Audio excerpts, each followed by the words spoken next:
Because I don't believe in criticizing a situation where you do not have solution. There's no sense. Keep your criticism to yourself. If not me, if it is me, lie, I cannot. In everybody's story, the other person is a villain. Negativity and toxicity.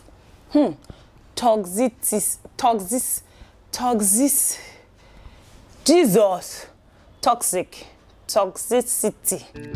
I see the fear in your eyes when we talk about being just you and I know that you've been hurt. Hi guys, and welcome back to my channel. Welcome back to another video. As always, my name is Grace. If you are new here, please hit the subscribe button. Click on the bell so you get notified every single time I put out a new video. And if you are not new, you've been watching my videos and you haven't yet subscribed, please do the needful. Today I'm going to be talking about negativity and toxicity. This stems off from a conversation I was having with a friend of mine who has been going through it, and it kind of hit me that a lot of people are actually going through it. A lot of people are actually dealing with toxic friendships, toxic relationships, toxic households, toxic marriages, and they do not know what to do. We on the other side, we that are not at the receiving end, it's easy for us to say, if not me, if it is me, lie, I cannot. It can happen to you. It can happen to anybody. It is how you process and it is how you deal with it. And I've also come to understand and realize that so many people are not even aware that they are in a toxic situation or a toxic relationship or whatnot, because that's all they know. Some people grow up in abusive homes and they always see the mom hitting the dad or the dad hitting the mom, abusive environments, and that's all they know. I've had people say, oh, if my boyfriend or if my husband doesn't hit me, that means he doesn't love me. That's because of their orientation. But all of that is toxic. And when my friend was telling me about what she was dealing with, it kind of hit me, and I said, okay, since I have a platform, why not talk about it and address it the best way I can? Disclaimer, I am no professional therapist or XYZ. I'm just giving it, coming from my own point of view, my own opinion. My friend and I were having a conversation, and she kind of really opened up to me about what was going on with her, and I could totally relate on some level. And I really applaud her, because it takes a lot for someone to come into realization that where I'm at or what I'm doing or who I'm with or the environment I'm in is not healthy. And it also takes a lot for you to seek help or seek someone to talk to and find ways to pull yourself out of the situation. So a quick backstory. She told me that she had this friend, female as well. So she's an introvert, the loner kind of introvert. I don't know if that makes sense. She feels like she doesn't have a lot of friends. She has few people she talks to. So when she met this friend, she said she met her in 2019 or 2018. I can't really remember.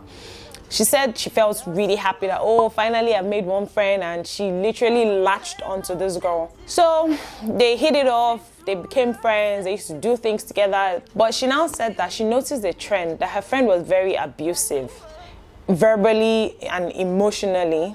She would say things to her like, oh, you want to apply for that job, you're not good enough, you don't have this qualification. She used to say things to put her down. Or she would wear an outfit and she would say, this is her telling me, I wasn't there.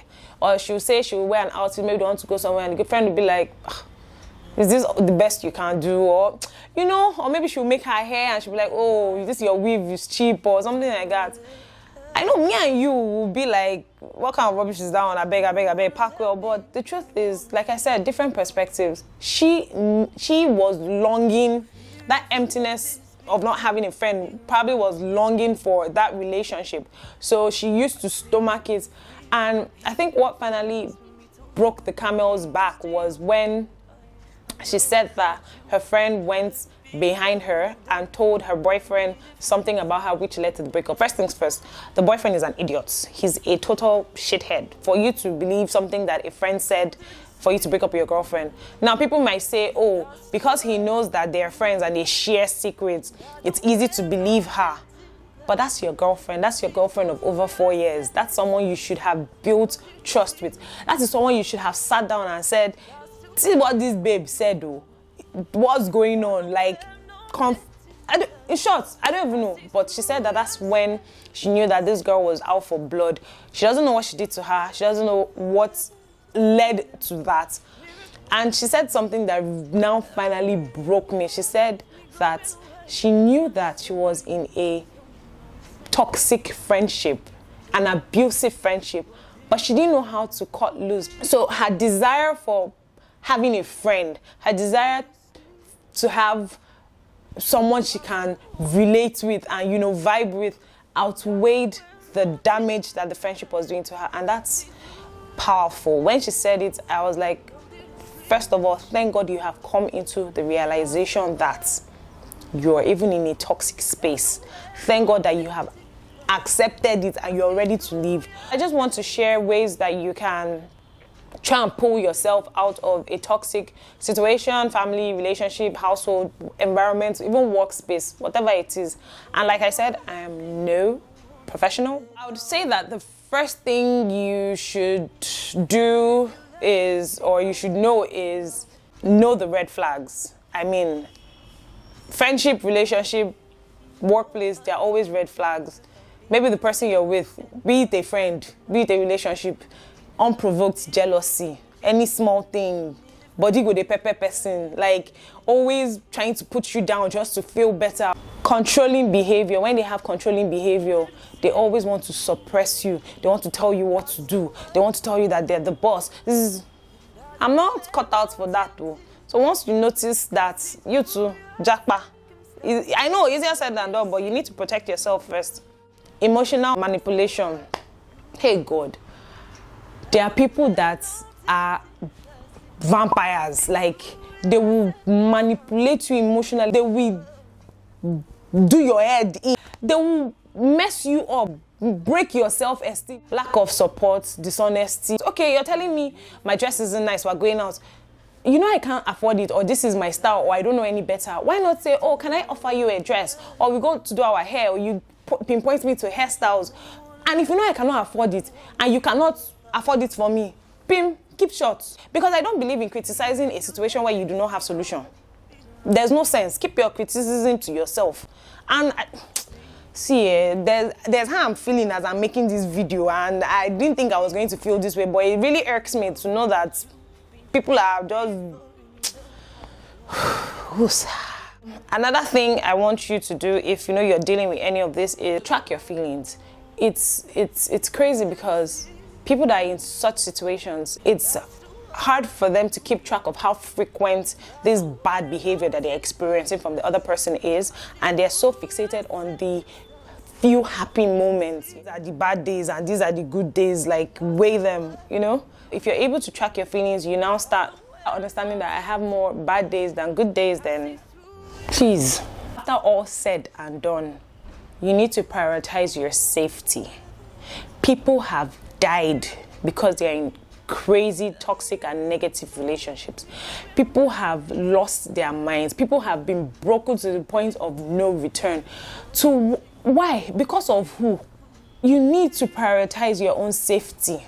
If you're in a marriage where your partner is toxic, you need to prioritize your safety and the safety of your children, if any, and you get out of that situation. Then anything that wants to be said and be done can be done from a distance. And you also need to cut off communication depending on the situation. If I'm dating a guy that's been toxic, or is being toxic, or is being negative, or is being abusive, and I cut off communication with you, I will block you. One of those things that is, I will block you. You don't need to reach out to me. And let me tell you, toxic situation does not just necessarily mean physical, even mentally, even emotionally. I don't want you to come and taint my space any longer. I will block you. When you can't see me, when you can't reach me, you can't hurt me. So please, you need to brace up and know that you block this person. Your world will not come to an end. Then please reach out for support. That's what my friend did. She reached out to me for support, and we talked, and I tried to connect her with a professional therapist, someone she can talk to. We talked, and then please give yourself time. Don't rush into another friendship. Don't rush into another relationship. Please give yourself time. Do you know what is paining me in all of this? The people that are being negative, or the people that are causing a situation or an environment to be negative, they are human beings just like me and you. They don't have 10 heads. So I don't know what makes anybody think that they have the right. They have the right to put another person down, to emotionally abuse someone, to physically abuse, or to mentally abuse. Who are you? In short, it's like I just came to rant because the thing is paining me. Who are you?